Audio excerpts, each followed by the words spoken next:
नमस्कार प्रिय छात्राओं, आज आपकी क्लास बीए भाग तृतीय में प्रथम प्रश्न पत्र आधुनिक काव्य के अंतर्गत आपके निर्धारित पाठ्यक्रम में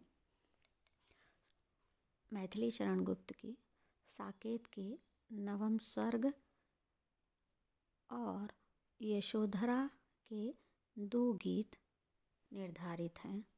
तो आज हम अपने इस व्याख्यान में मैथिली शरण गुप्त के काव्य सौंदर्य की समीक्षा करेंगे। तो आइए प्रारंभ करें।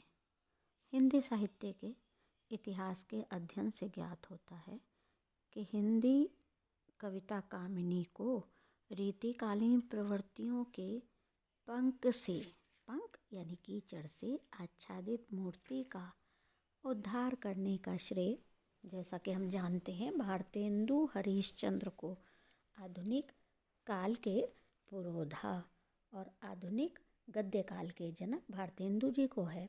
उन्होंने हिंदी साहित्य में नव जागरण और नूतन क्रांति उत्पन्न की थी।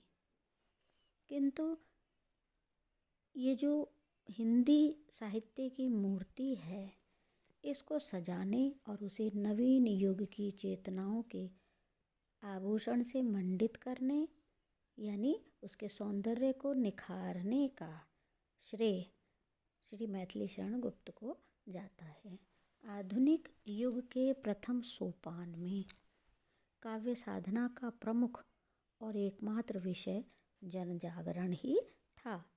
हिंदी के अधिकांश कवि नवीन भावों की वीणा बजा रहे थे, किंतु उन सब में गुप्त जी की काव्य वीणा का स्वर सबसे विशिष्ट और सबसे सशक्त और सजीव था।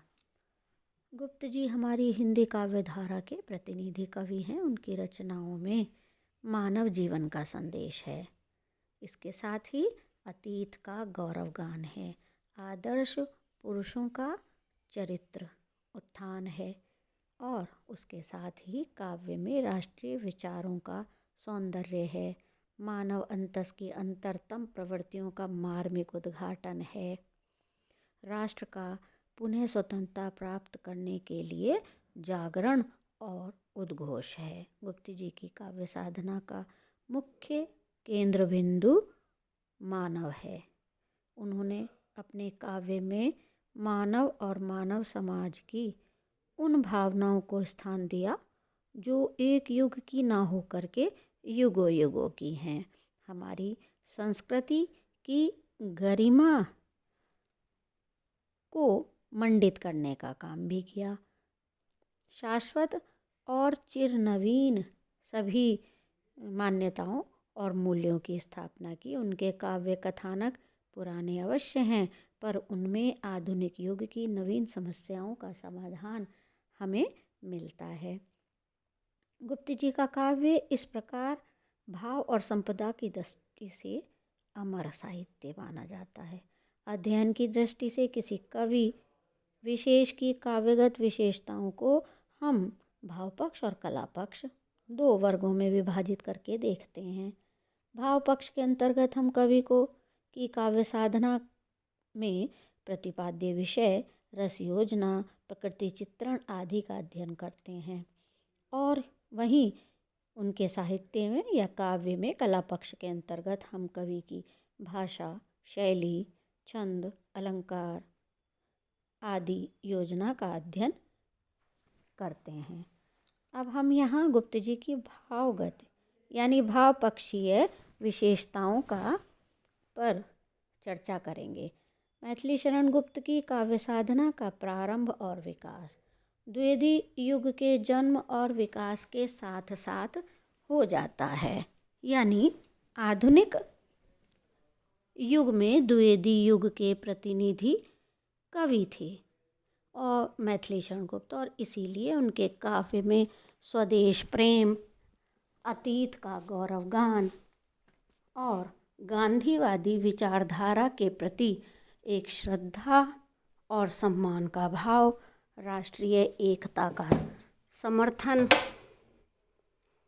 जातीय संस्कृति का नवनिर्माण, नारी जीवन के प्रति करुणा, ये सभी विशद रूप में हमें देखने को मिलते हैं। संक्षेप में गुप्त जी के काव्य की भावगत विशेषताएं हम इस प्रकार समझ सकते हैं।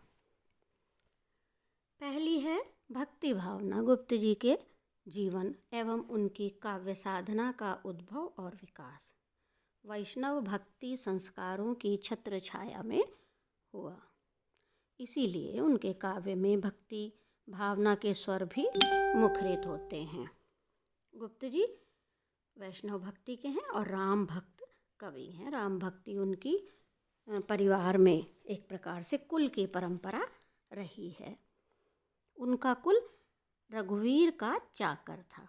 चाकर यानी सेवक। इसलिए तो गुप्त जी स्पष्ट घोषणा करते हैं, धनुर्वाण या वेणु लो श्याम रूप के संग, मुझ पर चढ़ने से रहा राम दूसरा रंग। गुप्त जी की भक्ति भावुकता के साथ साथ बौद्धिकता से भी मंडित है। यही कारण है उन्होंने अवतारवाद की युगानुकूल व्याख्या की। यह अवतारवाद का समर्थक है। हो गया निर्गुण सगुण साकार है, ले लिया अखिलेश ने अवतार है। गुप्त जी का परम विश्वास है कि लीलाधारी अखिलेश भक्त जनों का परित्राण करने और उन पर अनुग्रह करने के लिए अवतार लेते हैं, और इसी के लिए वो कहते हैं, पथ दिखाने के लिए संसार को, दूर करने के लिए भूभार को, सफल करने के लिए जन सृष्टियाँ, क्यों न करता वह स्वयं निज सृष्टियाँ। इस प्रकार हम ये कह सकते हैं कि गुप्त जी के राम ईश्वर हैं। राम के ईश्वरत्व में गुप्त जी को पूरा विश्वास है। गोस्वामी तुलसीदास के राम मनुष्य रूप में होते हुए भी ब्रह्म हैं, और गुप्त जी के राम ब्रह्म होते हुए मानव हैं।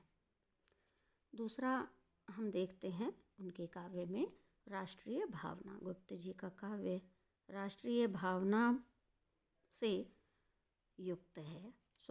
उसमें स्वदेश प्रेम, अतीत का गौरव, स्वतंत्रता का उद्बोधन या जागरण आदि उनके प्रिय विषय हैं। स्वदेश प्रेम की व्यंजना उनकी इन पंक्तियों में देखी जा सकती है। इन पंक्तियों में तो कवि ने मातृभूमि को सर्वेश के समकक्ष माना है, यानी मातृभूमि जननी जन्मभूमि स्वर्गादपि गरीयसी। तो गुप्त जी कहते हैं, नीलांबर परिधान हरित पट पर सुंदर है, सूर्य चंद्र युग मुकुट मेखला रत्नाकर है, नदियाँ प्रेम प्रवाह फूल तारे मंडल हैं, बंदी जन खग वृंद शेष फन सिंहासन हैं। और आगे करते अभिषेक पयोध हैं, बलिहारी इस देश की, हे मातृभूमि तू सत्य ही सगुण मूर्ति सर्वेश की। गुप्त जी का युग जन जागरण एवं